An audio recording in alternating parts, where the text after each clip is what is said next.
How is it going, everyone? I hope you all had a green day today. We're going to go over today's daily plan as well as some of today's intraday price action. So what we're looking at here is our two buy zones today and two sell zones. If I remember correctly, this was normal sell zone, very cautious. I want to say this was a cautious buy zone and a normal buy zone. We're going to take a look at the creating of the daily plan and some of this order flow at this inflection point and why the order flow said not to take a short. But before that, I wanted to address two things. One being my audio. Someone mentioned that my audio was a bit low. I tweaked it up a couple videos ago. I just tweaked it up a little bit more, so if there's still any problems, just please let me know. And then also something here on StockTwits. So I post the daily plans on YouTube, the community tab, as well as StockTwits, but it's just easier to go over here. One more quick thing is these order flow charts. This is order flow. These are called footprint charts. If you're unfamiliar with them, just go to the home of the YouTube channel. I have a quick video going over how I have my charts configured. They're very customizable, so again, that's how I have them configured. So someone was saying how using order flow, or just in general, it would be such a game changer to be able to know when we're looking at a stop out versus a breakout, right? Whether you should be buying a breakout or maybe selling a breakout. So I kind of answered it here, right? Volume, location, and context are the biggest things. But how do we actually see that monitoring the tape? So let's take a look.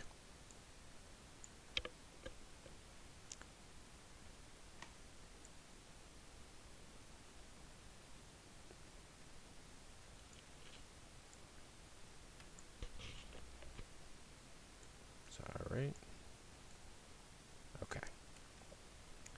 So I think we all can see sellers in here. At the top of each of these candles, we have selling imbalances, and then we have a breakout here, right?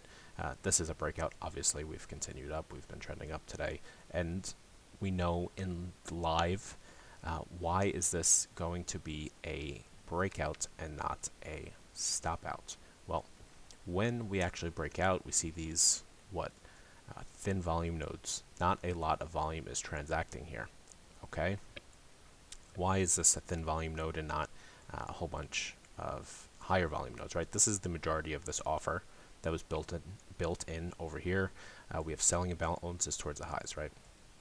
And then these sellers get stopped on the breakout, leaving low volume nodes. These are low volume nodes and not high volume nodes because for the most part, this isn't buyers and sellers transacting back and forth. This is a majority of these short sellers being stopped out. That's what creates the low volume nodes. Then we see higher volume nodes coming in again. So on a stop out, we'll see these high volume nodes come in. We'll likely see what we see up here, a zero print, and then a pull below. And this happens all pretty quick, but when you're watching the tape, it's pretty straightforward when you're watching it live.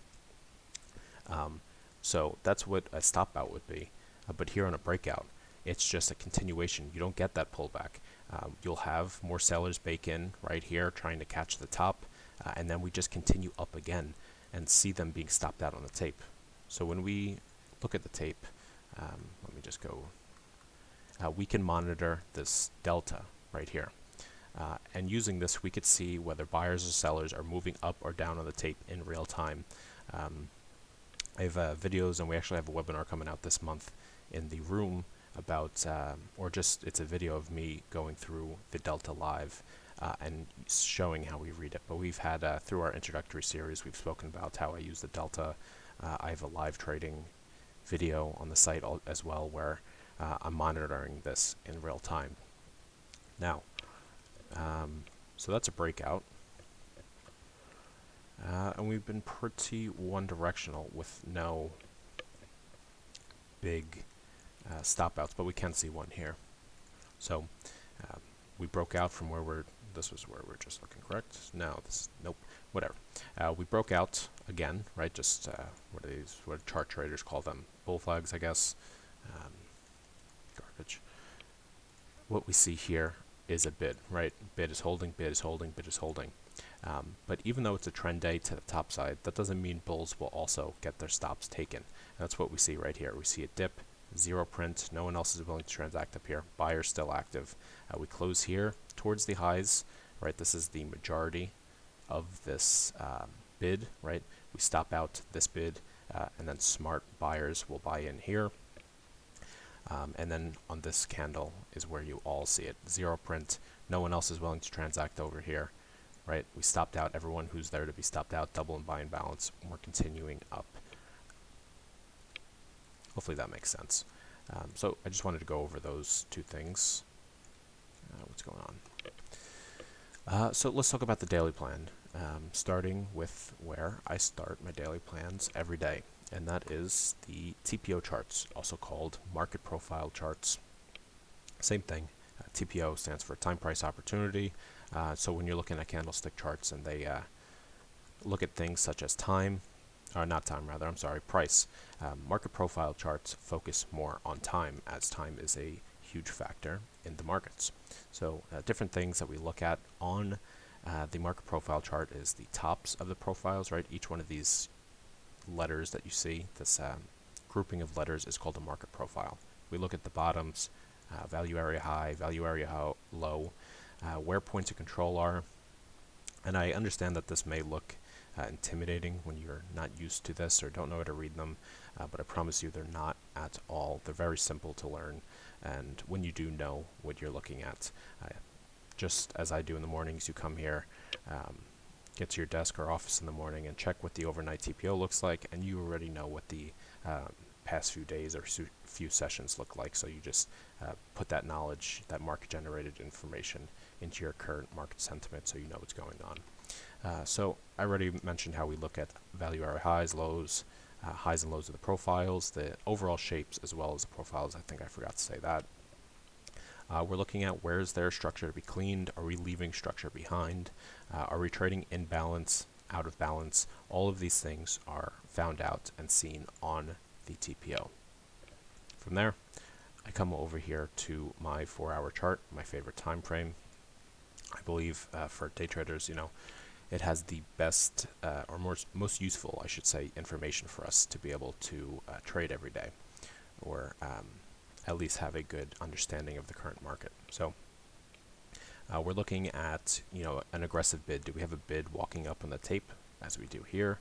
Do we have a seller who's just selling right here, holding price down until he's not? Where's the overall locations? So we could see clearly, let me get my pen, we clearly have a selling position here. We have bids holding here, bids moving up on the tape, moving up on the tape. We also look at trapped volume, where we have high volume area. So we look here, there's a lot of volume being transacted here. Or where is there a low volume area? There's not so much transacted volume here when we compare it to right here or there. And putting everything together, it gives us a very good understanding of what is going on in the current market. And then from there, so I annotate the TPO charts, I annotate the 4-hour, and then I come over here to the daily chart, and I just do the exact same thing. But now we're looking at a zoomed out time frame. We could look at larger time frame market participants that also, when paired in confluence with our 4-hour chart and TPO, it gives us these really solid levels. And then I believe that's it. And then I had the same daily plan, I'll pull it up over here, as I did on Friday, right? We didn't see those inflection points. I did end up taking a trade. I posted it on the community tab as well as on Stock Twits. I did take a trade after I took or recorded the recap. Let me pause, I'll bring it up really quick. So here we are. I usually, if you guys remember or watch Friday's video, it was a balanced day, not near inflection points. So I don't usually trade those days, as the risk to reward profiles are not as good as other days. And over the long run, if you want to trade for a career, you have to minimize your risk exposure in the markets. But I did take this trade, and why? Well, I wrote it over here. It was our first visit outside of initial balance. If you're unfamiliar with initial balances, it's just simply our first hour of trading. So from 9:30 to 10:30 New York time, I have the high and the low plotted, as do many futures traders, right? It's called initial balance. and there's a lot of different things you could take from that as well. So this was our first visit outside of initial balance all day, and I sized down for this, right? I went 1/30th of my full size, and I just took it out at my first target as I was only filled half of my intended size. It's just some rules that I have in place. So next I want to talk about today's intraday order flow. Let me pull up the 30-minute.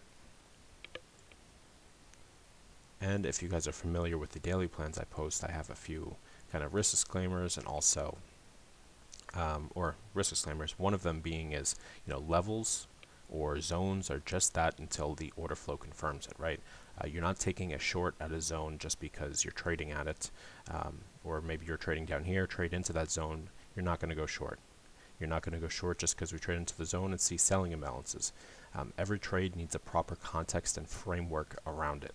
So what do we see here? Open candle, auctions up, traps a whole bunch of volume at the lows, closes towards the highs, and then in the following candle, we see a lot of volume build out compared to what was done on the left. This is the makings of an offer. So we have a pretty significant offer, not a huge offer. Selling imbalance, am I going short yet? No. And I wrote this over here in the Discord room. So I was expecting, and I spoke about during the week ahead video, likely to see a balance day today. Now obviously we did not see that, but why? We usually see it usually the day before CPI, and even the morning of CPI sometimes, due to market sentiment between participants just being less, waiting for the market data to come out. So what I wrote over here is distribution was looking like it so far. If we pair this together, these two candles plus the overnight, we had a D-ish shaped distribution. We went over Friday what that means when looking at it, and that's just balance. So where'd I go from here? I was looking, this was about 10:21, as you can see over here. I was looking for the end of this candle to continue sideways. We were just trading sideways, sideways, sideways. I was looking for that to close, run the highs, see exhaustion on our higher time frames, and then trap this offer. So that's what I was looking for. And then I said, unless we pop this seller, right, these people who are working in this position before the close of the 30. Now we look at where this 30 closed, and that's exactly what happened. So if that's the case, which it was, then what do we need to do?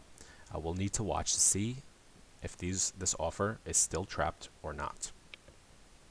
And of course, once this candle opens, we dip down and look, these sellers buying in balance now.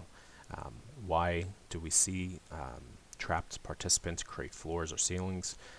It's because they need to get out of their positions, so they're getting out as close as they can to break even.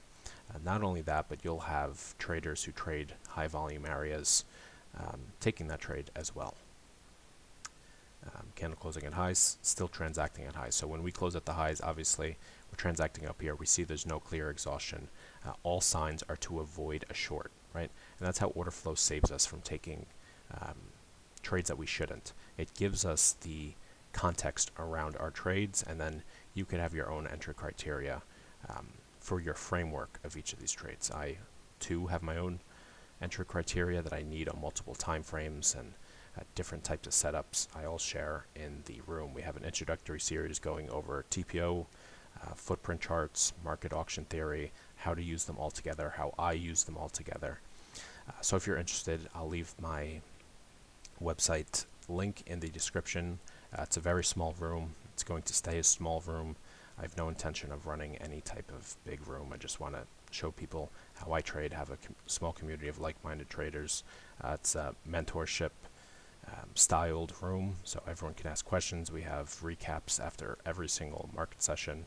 I release videos before open of my daily plan, the true reasoning behind these levels, what we saw, the confluence between all of the tools that we use, as well as live market commentary, as you guys can see here. So again, I hope you guys all had a green day today, and I'll see you guys in the next YouTube recap.